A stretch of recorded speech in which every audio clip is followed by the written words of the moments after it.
to 6, a helping hand with your land. Neil from Essex out to show you a toy for your tractor, one of my favorite things. New accessories and attachments that we can find new ways to put your machine to work. Out in this machine here today is a precision manufacturing mini clip. Calling this thing mini is a little funny. It's a shear to be able to go out and cut limbs, logs, that kind of stuff, help you do a little bit of different kinds of work efficiently. Come along with me here today, we'll show you around this attachment. And for the application of going through and cleaning up a tree line with a piece of equipment, this is not the only way to do this kind of work. You may have seen other attachments before that are essentially a chainsaw on the end of a long pole. And that is a lot less expensive solution than what this is. You can see there's a lot going on here. The one problem with that is when you go and you cut something with a chainsaw, if you take my little stick here and you go and you cut through it, you usually get this kind of thing happening, right? Where you get halfway through your cut and then the thing just kind of snaps off and dangles. And that's the point where you start to get funny problems and stuff with a chainsaw bar if you're trying to cut up from the bottom and it pinches, or you cut down from the top and now this thing's swung over, and now getting that manipulated over to finish your cut is a little challenging, you know, with that chainsaw on the end of a pole. But with a shear like this, once you've got a hold of that stick or you're cutting through it, this thing is going nowhere but snapped in half. So this is interesting in that application. This is not necessarily the cheapest way to get this job done, but I'd make a pretty good argument that for the application at hand and for the way branches tend to break, it's probably the best. So if we start out here on the business end of the attachment, you have the shear itself. You're going to have some cutting serrated edges down here on the bottom, and then this knife edge in order to cut through whatever it is that you're trying to wrap this thing around. They give an 8-inch clearance measurement down here for the jaw, so conceivably you should be able to cut through anything up to about 8 inches around. This shear is powered by this 4-inch hydraulic cylinder. This is generally going to run off the third function circuit on your tractor. So once you've got all the hoses plugged in, you wiggle this thing into place and operate that third function in order to close this jaw and shear things off. So that's cool. It's kind of your cutting function down here on the end. Now this is going to be made to get into a lot of different positions. So the primary use case for this is usually not cutting things off at the bottom and trying to shear them over and cut stuff off at the ground. You really kind of lose some control of how things fall in a setup like this. Because it's kind of further away from the tractor, you don't have that great control. But it is made for going and cutting off limbs. And so in order to get up to those limbs and cut them off, you got a couple different options here in order to make that work. So the shear itself is on this round pole, and this pole is extendable. There's a pin in here that locks it in place, but you can pull that pin out and slide these two tubes in and out of each other. That'll give this thing up to about 8 feet of reach.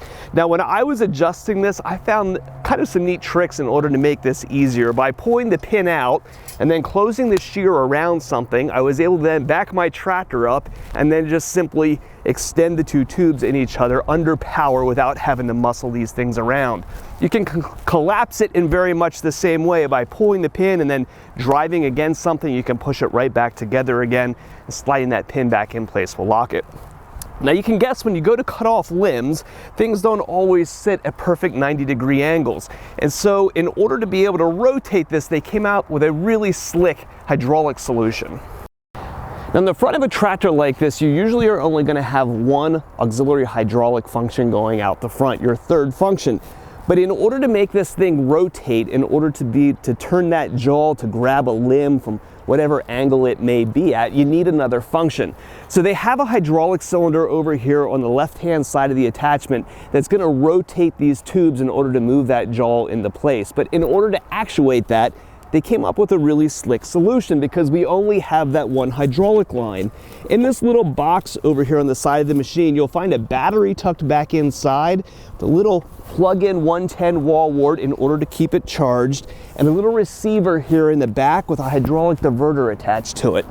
With those setups, you're able to take that one hydraulic circuit running out into the attachment and then use this little key fob in order to toggle between the cutting motion and the rotation action of the jaw itself. To turn this on, there's a little switch right up here on the top, the little delay on the inside that's going to keep this thing from killing the battery. So when you go out for the very first time and you want to start turning this thing on, you just simply tap the toggle there on the front, and then as you hit this button, got a little bit of creep out of it there, you're gonna see that circuit open up and switch between those two functions. So really cool way in order to make this whole thing work. A lot of times when you see other companies doing this kind of stuff, it's gonna be with wires running back to the machine and that kind of stuff, and this setup keeps this really, really clean. Simply quick couple the thing onto your front loader, plug in your two hydraulic hoses, and everything else that you need for these multiple functions is right here.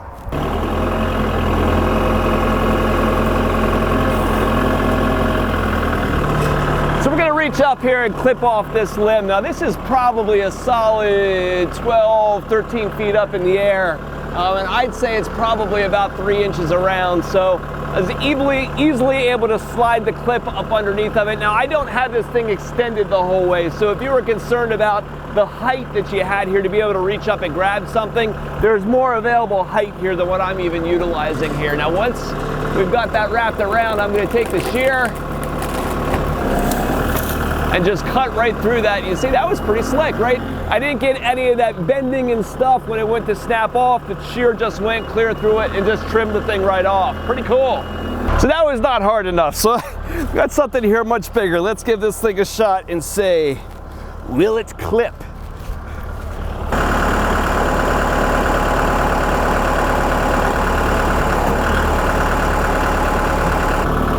Will it clip?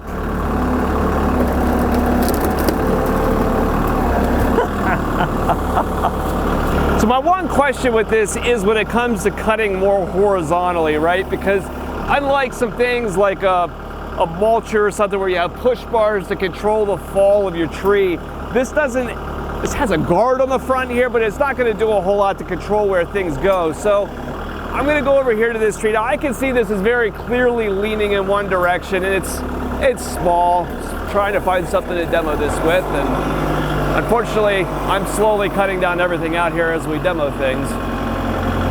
We can drive around this small tree, come right down here to the stump, really set it up against the ground, right?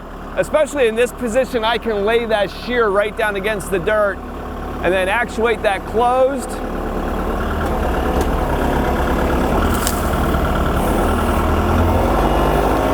And cut that clean off. So something I think is worth pointing out is how close to the ground I was able to cut this off. With the way that this is designed, that shear is all on one side of the attachment. So driving up to this here, cutting it off, letting this tree go over, has got this stump close enough to the ground that if you were to come by with a bush hog or something like that later and mow in this area, this is low enough that you're not going to catch it with a mowing attachment or something. It doesn't require you coming back over this and doing any kind of real rework after you've cut this thing off. There's no denying that there's something super satisfying about driving around with this thing and just cutting stuff off. It is a really cool attachment, and the way that it works, I think really makes a lot of sense, right? This is something that's probably a little bit more productive, a little easier and safer to use than the chainsaw type shear that you would use to cut things up like this, but it does come with a little bit more of a price tag as well, and you can see why. There's a lot more steel in this thing. This metal cutting surface here looks really impressive and polished underneath that paint. It's pretty cool now that I've seen the paint come off of that. And the rotational aspect of this, of how that whole thing works and the cleanliness of the wiring and everything, I think is really cool. There's obvious some clear thought that went into this attachment. This is actually on its way out to a customer right now, and the cool thing about it is the way that it's going to be used. Gentleman's going to be using it to clean up fence lines and that kind of stuff, and at his point in life, going around with a chainsaw and cleaning up limbs and that kind of stuff is just physically hard for him at this point. So this is something that keeps guys like that who might struggle with the physical aspect now of going out and using pole saws and chainsaws and that kind of stuff, and gives a way for you to do that same kind of work while staying in the operator's seat of your machine. So neat applications that this stuff goes out to, and excited to see this guy put it to use. So if you're shopping for an attachment like this, or if you have parts or service needs for your equipment, give us a call at Messick's. We're available at 800-222-3373 or online at messick.com. A chainsaw through something like this and it goes to start to stretch and cut, a bugger. They're going to use a chainsaw on the end of a long pole.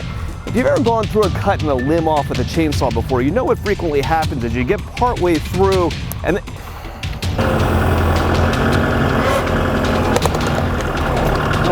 it busts the whole thing off without even cutting it.